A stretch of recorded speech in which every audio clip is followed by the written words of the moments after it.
Film की शुरुआत में हम कुछ लोगों को एक घर पर देखते हैं जहां थोड़ी देर में उनकी चीखने की आवाज आने लगती है और इसी के साथ एक चुड़ैल उन सभी को जान से मार देती है। और फिर इसी के साथ हमें तीन लड़के दिखाए जाते हैं जिनकी कार रास्ते में बंद हो जाने के कारण वो काफी परेशान हो रहे थे, इसलिए वो कई गाड़ियों से लिफ्ट मांगते हैं पर कोई भी उन्हें लिफ्ट नहीं देता, जिससे अंत में वो काफी निराश हो जाते हैं। दूसरी तरफ हम कुछ लड़कियों को एक गाड़ी से कॉलेज टूर पर जाते हुए देखते हैं। उनमें से सूजी नाम की लड़की एक किताब पढ़कर बताती है कि हम जिस टाउन में जा रहे हैं वहाँ एक चुड़ैल रहा करती थी, जिसके बाद वो लड़की आपस में डिस्कशन करने लगती है कि चुड़ैल सच में होती है या नहीं। वहीं उनकी गाड़ी भी उसी रास्ते से होकर गुजरती है जहां इन तीनों लड़कों की कार खराब हुई थी, इसलिए वो लड़के इस गाड़ी से लिफ्ट लेने की कोशिश करते हैं, लेकिन मिस जीन अपनी गाड़ी को नहीं रोकती, जिस पर कुछ लड़कियां उनसे पूछती कि आपने उन लड़कों को लिफ्ट क्यों नहीं दी, जिस पर जीन समझाती कि हम कॉलेज के टूर पर हैं इसलिए गाड़ी में कोई भी बाहर ही नहीं आ सकता।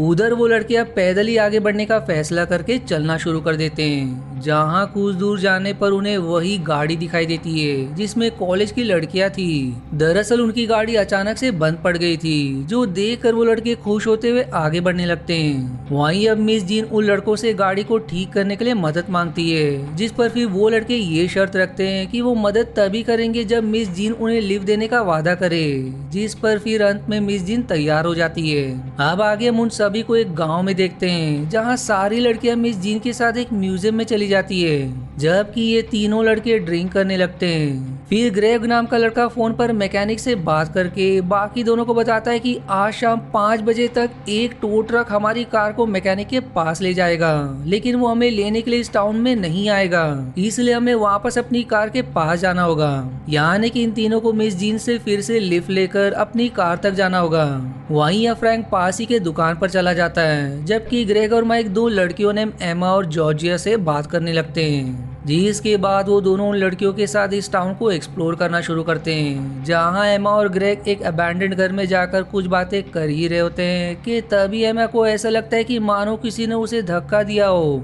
वो अब इस बात को ग्रेग को बताती है, पर तभी उसे फिर से एक धक्का लगता है, जिस कारण वो डर के मारे वहां से भाग निकलती है। वहीं उसी घर में माइक और जॉर्जिया एक दूसरे को अब किस कर रहे होते हैं, जहाँ माइक के फोन कॉल पर एक कॉल आती है जिसमें कोई महिला अजीब से मंत्र पढ़ रही होती है, और इस सब से वो दोनों डिस्टर्ब होकर घर से बाहर आ जाते हैं। आप सभी लोग उस घर के बाहर आ चुके होते हैं, जहां माइक जॉर्जिया को मिस जीन से लिफ्ट देने के लिए बात करने को कहता है, जिस पर जॉर्जिया ऐसा ही करती है और फिर मिस जीन उन लड़कों को वापस से कार तक छोड़ने के लिए तैयार हो जाती है। दूसरी तरफ वो तीनों यानी कि फ्रैंक, ग्रेग और माइक को एक झोपड़ी दिखाई देती है जिसमें कुछ सामान रखा था, जैसे कि एक काली बिल्ली और एक बुजुर्ग महिला की मूर्ति और विचक्राफ्ट के कई सामान, जो देखकर फ्रैंक माइक को एक डेयर देता है कि यदि तुम इस काली बिल्ली की मूर्ति पर पेशाब करोगे तो मैं तुम्हें $5 दूंगा, जिस पर बेवकूफ माइक उसकी चेतावनी को स्वीकार करते हुए उस बिल्ली के ऊपर पेशाब कर देता है, और फिर इस सब के बाद वो लोग वहाँ से चले जाते हैं, जबकि एक महिला उस झोपड़ी के अंदर से उन तीनों को ही देख रही होती है, यानी कि वहाँ सच में कोई विच यानी कि चुड़ैल है। अब अगले सीन में वो तीनों बाकी लड़कियों के साथ कॉलेज की गाड़ी में बैठकर वापस से कार की ओर चल पड़ते हैं, जहाँ रास्ते में वो सब काफी मस्ती मजाक करते हैं। वहीं मिस जीन जो गाड़ी चला रही थी वो बताती कि शायद हम रास्ता भटक गए हैं, और तभी एक लड़की नेम क्लो के फोन पर किसी का कॉल आता है, और उस कॉल को रिसीव करने पर क्लो को एक महिला मंत्र पढ़ते हुए सुनाई देती है।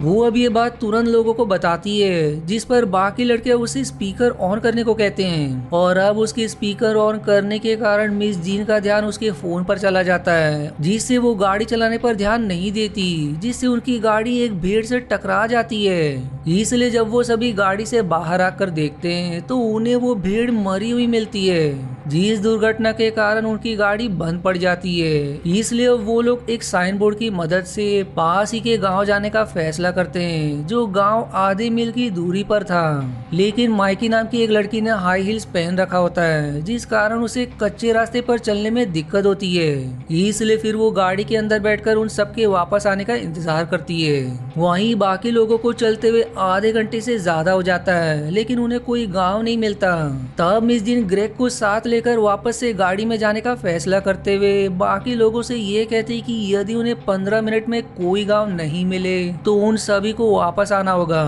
जिसके बाद वो ग्रेग को लेकर अपनी गाड़ी की ओर निकल पड़ती है, जबकि बाकी सब आगे बढ़ जाते हैं। दूसरी तरफ माइकी को गाड़ी की खिड़की पर खून लगा दिखाई देता है, जो देखकर वो डर के मारे उस गाड़ी से बाहर आकर रोड पर भागने लगती है। और वहीं फिर अगले सीन में हम ग्रेग और मिस जीन को देखते हैं, जहां मिस जीन रास्ते में पी करने के लिए जाती है, जबकि ग्रेग थोड़ी दूर पर खड़ा होकर उनका इंतजार करने लगता है। पर इतने में ही मिस जीन कहीं गायब हो जाती है और ग्रेग के लाख ढूंढने पर भी वो उसे नहीं मिलती। इसलिए अंत में ग्रेग अकेले ही गाड़ी की तरफ जाने लगता है। वहीं इस तरफ हम बाकी लोगों को देखते हैं जो चलते हुए वापस से उसी साइन बोर्ड तक पहुंच जाते हैं, यानी कि वो लोग गोल चक्कर लगाकर वापस उसी जगह पर आ गए थे। जीसी के साथ हमें फिर से माइकी को दिखाया जाता है, जिसके शरीर को बार्ब्ड वायर्स बांधकर उसे जान से मार देती है। जबकि ग्रेग जो एक पेड़ के पास होता है, उसे अचानक से फांसी लग जाती है, जो देखकर हम ये समझ पाते हैं कि जरूर यहाँ कोई सुपरनेचुरल शक्ति है जो इन लोगों की एक एक करके जान ले रही है। अब आगे हम बाकी लोगों को उसी साइन बोर्ड के पास देखते हैं और तभी क्लो के फोन पर फिर से किसी का कॉल आता है,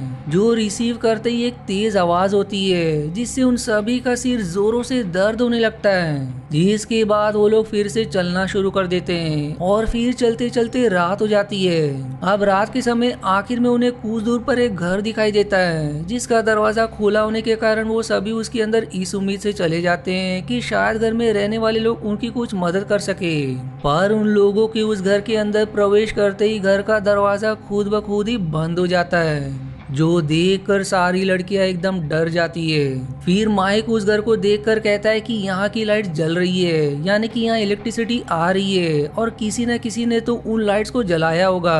यानी कि यहाँ कोई ना कोई तो रहता है जो हमारी मदद कर सकता है। पर उसकी इतना कहते ही घर की लाइट्स बंद हो जाती है, जिसके बाद माइक अपने बैग से स्लीपिंग बैग निकालता है, पर उसे स्लीपिंग बैग में किसी का कटा हुआ सिर दिखाई देता है, जो देखकर वो बुरी तरह से सहम जाता है।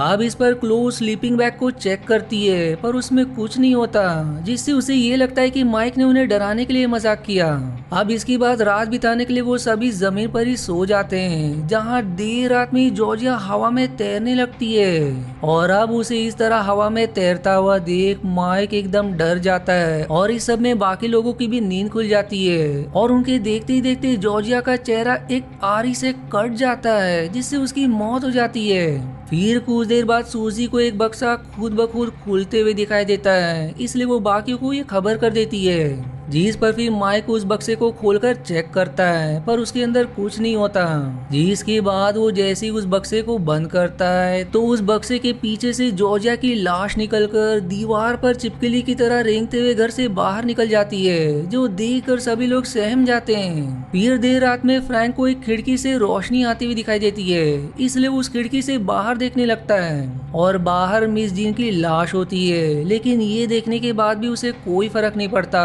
मानो वो पोजेस्ड हो। और फिर देखते ही देखते वापस अंधेरा हो जाता है और अब घर में उसे एक महिला दिखाई देती है, जो महिला फ्रैंक को एक ड्रिंक ऑफर करती है, जिसको पीते ही फ्रैंक के मुंह से सफेद सी चीज निकलने लगती है, यानी कि वो ड्रिंक जहर था, जिसे पीने से फ्रैंक की मौत हो जाती है। अब आगे हम सूजी को खिड़की के पास देखते हैं, जिसकी खिड़की के बाहर इस गांव का पास दिखाई देता है।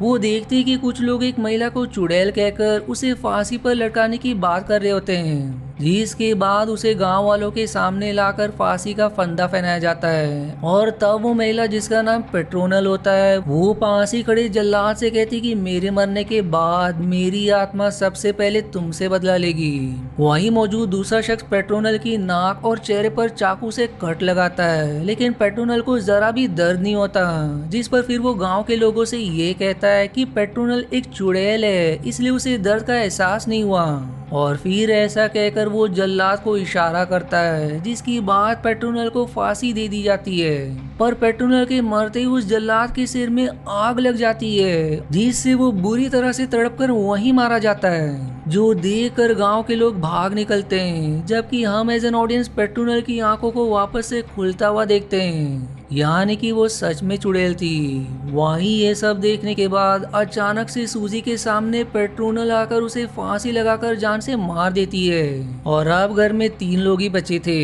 फिर आधी रात को माइक को पेशाब लग जाती है, इसलिए वो दूसरे कमरे में पेशाब करने चला जाता है, लेकिन पेशाब होने की बजाय उसके शरीर से खून बहने लगता है और फिर देखते ही देखते वो भी मारा जाता है। यानी कि अब घर में सिर्फ 2 लोग एमा और क्लो ही बचे हैं, जिसमें से फिर पेट्रोनल एमा को भी मार देती है, जबकि क्लो वहां से भाग निकलती है। और अब देखते ही देखते भागे से सुबह भी हो चुकी थी, इसलिए वो भागते हुए अपनी गाड़ी तक आ जाती है, जिसके अंदर उसकी सभी दोस्तों की आत्माएं देखकर वो दूसरी तरफ भागना शुरू कर देती है। पर तभी उसे सामने की ओर से एक आदमी आता हुआ दिखाई देता है, जिसका चेहरा बुरी तरह से जला हुआ था। यानी कि ये वही जल्लाद था जिसे पेट्रोनल ने जान से मारा था। वो जल्लाद फिर क्लो को पीछे देखने को कहता है, जिस पर क्लो पीछे मुड़कर देखती है और फिर इसी के साथ उसका पैर सड़क में अंदर की ओर धंस जाता है, जिसके बाद उसकी कॉलेज टूर वाली गाड़ी उसके ऊपर चढ़ जाती है। और अब गाड़ी चढ़ने की वजह से क्लो जोर से चिल्लाकर अपने बिस्तर पर उठती है, यानी कि उसने ये सब बस सपने में देखा था। जिसके बाद वो तुरंत ही सूजन को कॉल करके ये कहती है कि मैं कॉलेज टूर पर नहीं जाऊंगी,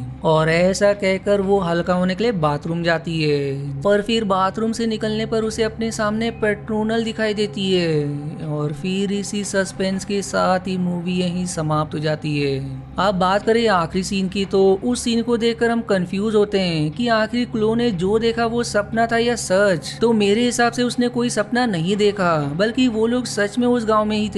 और मूवी के आखिरी सीन में क्लो अपने घर पर नहीं बल्कि उस गांव में ही थी, क्योंकि पेट्रोनल ने उसे हेलुसिनेशन दिखाया होगा, जिससे क्लो को ये लगा कि वो अपने ही घर पर है। वही मूवी में जब एक ऐसा सीन आता है जब क्लो और एमआई जिंदा होते हैं, तब क्लो को पेट्रोनल दिखाई दी थी, जिसने उससे ये कहा था कि मैं तुम्हें नहीं मारूंगी क्योंकि मैं तुम्हें अपने साथ रखना चाहती हूँ। यानी कि आखिर में जो भी कुछ हुआ वो क्लो का हेलुसिनेशन ही था और वो अपने घर कभी पहुंची ही नहीं। और क्योंकि वो अपने घर पर नहीं थी, इसलिए उसे बाथरूम से निकलने पर पेट्रोनल दिखाई दी, क्योंकि असल में वो ना तो अपने घर पर थी और ना ही बाथरूम में, क्योंकि शायद वो उसी विच के किसी कैद में फंस चुकी है। और इसी के साथ मूवी और ये वीडियो भी यहीं समाप्त हो जाती है। आशा है आपको मेरी एक्सप्लेनेशन पसंद आई। यदि हाँ तो प्लीज वीडियो को लाइक करना और चैनल को सब्सक्राइब करके सपोर्ट करना ना भूलें। मिलते हैं अगले एक्सप्लेनेशन वीडियो में, तब तक के लिए धन्यवाद दोस्तों।